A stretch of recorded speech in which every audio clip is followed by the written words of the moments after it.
I promise you, if I didn't put my foot in that door, we would not have gotten in. We have a conversation with the head agent there, who is very disrespectful to me, asked me how old I was. Can you believe that?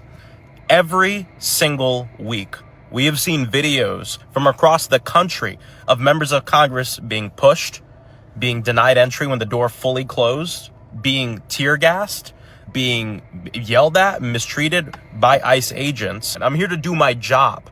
I'm here to do work. I'm not here to hang out. I'm not here to chill out. I'm here to do oversight as a member of the House Oversight Committee. Just wanted to know, a lot of these agents are emboldened by the Trump administration right now to talk to me and to really talk to anybody that way.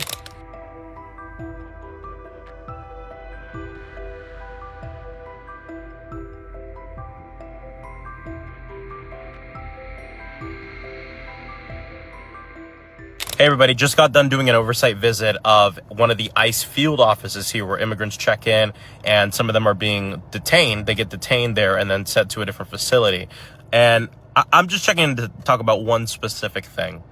Because when they opened the door and said, who are you, yada, yada, yada, said I'm Congressman Frost. I was with Congressman Darren Soto as well.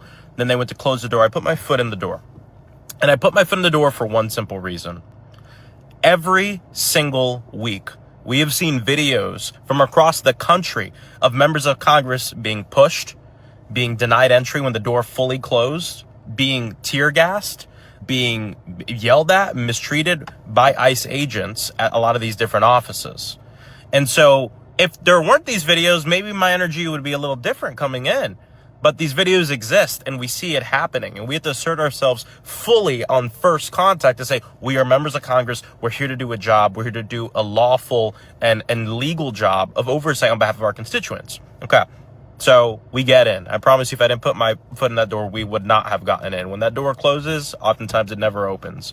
We get in, we go through, we have a conversation with the head agent there, who is very disrespectful to me, asked me how old I was. Can you believe that? Asked me how old I was.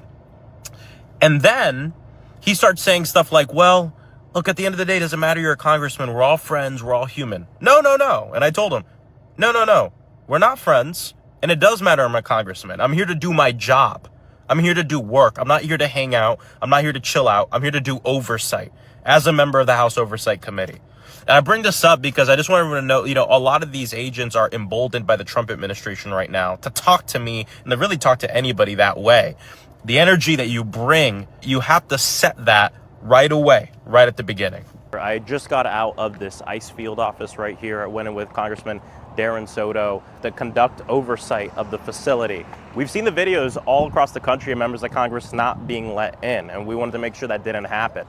We got an opportunity, put my foot in the door, waited till we spoke with ICE. ICE came out, they let us in because it says they have to in the law. Walked around the facility just a bit, didn't see exactly what I wanted to see, didn't get the full tour that we wanted to see. We advocated on behalf of the Immigrants Are Welcome Here coalition, which over here are just praying for people and making sure people know their rights. They're telling them they have to get off of their property. They say part of the issue is the property owner. We'll look at who the property owner is and probably reach out. But they're gonna be staying in this area to do the work they need to do. At the end of the day, this is an office where people are showing up for their meetings and many people are never leaving. They're getting detained right here in Orange County where we live. We're going to be back at this facility to conduct even more oversight. I want to see exactly where immigrants are being held. But this work is important to make sure that people know. They were trying to do a buddy-buddy thing with me in here, saying, oh, it doesn't matter you're a congressman, we're all people. No, it matters I'm a congressman. I'm here to conduct oversight. I'm here to do my job. I'm not here to hang out with some friends. I'm here because people are being deported, people's rights are being taken away from them, and we're here to fight on behalf of our constituents. We'll be back again, but thank you everyone. I wanted to give you an update.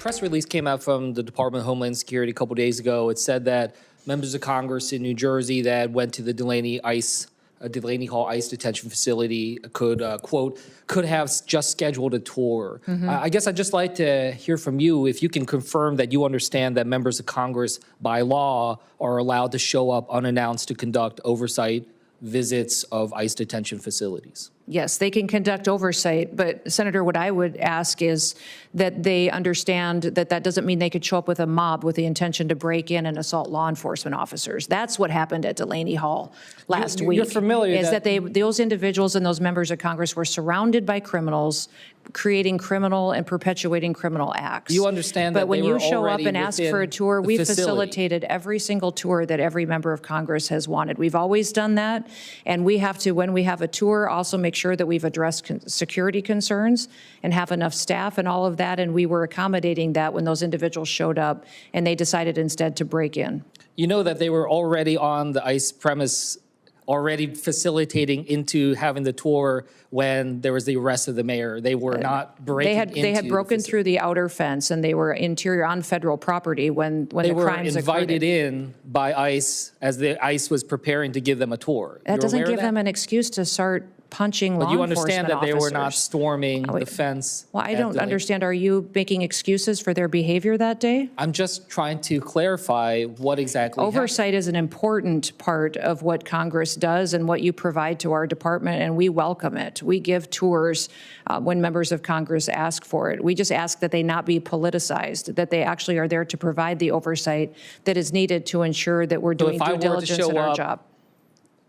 And if I were to show up at ICE detention facility unannounced, I would be let in. Yes, I would ask Yes. that you would be allowing us to secure the officers that we need to give you an appropriate tour, that we'd be able to cover the other bases and posts that they would have to leave to come and facilitate that. We may have to call other people in to help cover some of that understand because some of the time extra might be- responsibilities, but we I've done can this do that. before. I just wanted to make sure I Yep. heard that from you. I wanted to just go back to something that was raised earlier about habeas corpus. Can you confirm to us that you understand that any suspension of habeas corpus requires an act of Congress?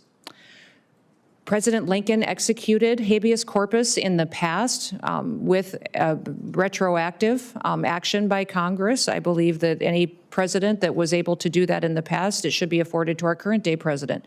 This president has never said he's going to do this.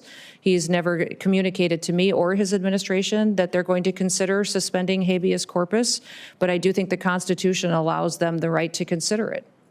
When we saw what happened with, how many times has habeas corpus been suspended in our country? Once that I know of. 4 times. For certain. I'm not And certain if the- those but were. the instance that you were referring to was one where the courts subsequently showed that Congress is the one that has the ability. Do you know what section of the Constitution the suspension clause of habeas corpus I is do in? not.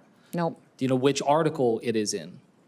No, I do not, sir. Okay, well, it is The in Article suspension. 1. Do you know Okay. which branch of government Article 1 outlines the tasks and the responsibilities for? Yes, Which one? Congress. Yes. Stephen Miller has said that he is actively considering, that there is active consideration of habeas corpus. Have you had a conversation with Stephen Miller about suspending habeas corpus? I have not. When it comes to FEMA, this is something I'm concerned about. Being from New Jersey, we've had challenges with Superstorm Sandy and others in the past. I was alarmed when I saw some reports that the acting head, Richardson, said last Thursday that he's about 80 to 85% done with the hurricane season plan, given that we are just days away from hurricane season beginning. I just wanted to ask you, is he done with his hurricane preparedness plan?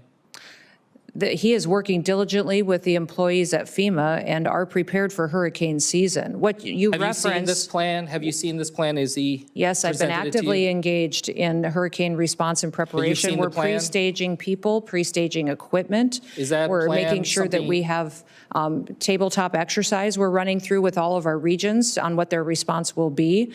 It's been very extensive how we've laid out this plan. And What- will you be able to share what- that plan with this committee? I will check and make sure Yeah, that if I you can can, check but on that. I would think that we would be able to do Okay. that. I can't Just see any one- reason that would be. Just one last thing. A couple weeks ago, you said that you were considering restarting in-person training at the National Fire Academy. Mm-hmm. I just wanted to ask if you're prepared to tell this committee that that you are moving forward with restarting in-person trainings. Yes, the plan is to do that again, so. That has been approved yeah. to restart? Yes, it has been. Okay, thank you. And with that, I yield back.